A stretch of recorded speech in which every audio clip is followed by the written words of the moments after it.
অস্ট্রেলিয়ার মাটিতে শরীফুল ইসলামের ইতিহাস। যে কোনো বাংলাদেশি বোলার হিসেবে অস্ট্রেলিয়ার মাটিতে সেরা বোলিং ফিগারটা এখন শরীফুলের দখলে। দ্বিতীয় টেস্টের একাদশে ফিরেই তিনি নিয়েছেন ফাইবার। প্রথম দিন শেষে তিনি আগুন ঝরানো বোলিং করে বাংলাদেশকে কামব্যাক এনে দিয়েছেন। ব্যাটাররা যেখানে 64 রানে অল আউট হয়ে গিয়েছে, সেখানে অনেকেই ভেবে নিয়েছিল বাংলাদেশ হয়তোবা দ্বিতীয় টেস্টে ইনিংস ব্যবধানে পরাজয় বরণ করবে, কিন্তু শরীফুল ইসলাম বোলিংয়ে আসার পর যেন মুহূর্তটাই পাল্টে গেল। একের পর এক ব্রেক থ্রো, শুরুতেই মার্কিউস লাভিসান ট্রাভিস হেডের মতো উইকেট নিয়ে এরপরেই কিন্তু স্মিথকে ফিরিয়েছে এবং শেষের দিকে ওয়েবস্টার এবং প্যাট কামিন্স, সেই সাথে মিচেল স্টার্ক। অস্ট্রেলিয়ার গুরুত্বপূর্ণ 6 ব্যাটারকে আউট করে চালকের আসনে বাংলাদেশ।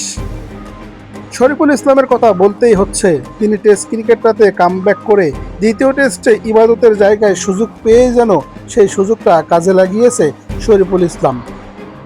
বাংলাদেশি কোনো বোলার হিসেবে অস্ট্রেলিয়ার মাটিতে সর্বোচ্চ বোলিং ফিগারটা এখন তার দখলে। 11 ওভারে 35 রান দিয়ে মহামূল্যবান অস্ট্রেলিয়ার 6টা উইকেট তুলে নিয়েছে বাংলাদেশের এই গর্ব।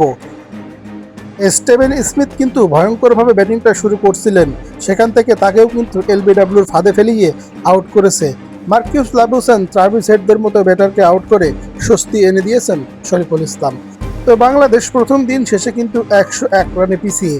এখান থেকে দ্বিতীয় দিনের শুরুতেই অস্ট্রেলিয়ার 2টা উইকেট নিয়ে বাংলাদেশ যেন দ্বিতীয় ইনিংসে ঘুরে দাঁড়াতে পারে ব্যাটিংয়ে। এখানে ব্যাটাররা যদি দায়িত্ব নিতে না পারে, তাহলে শরীফুল ইসলামের এই 6 উইকেটও বৃথা যাবে। তো শরীফুলের এই বোলিংটা আপনাদের কেমন লেগেছে?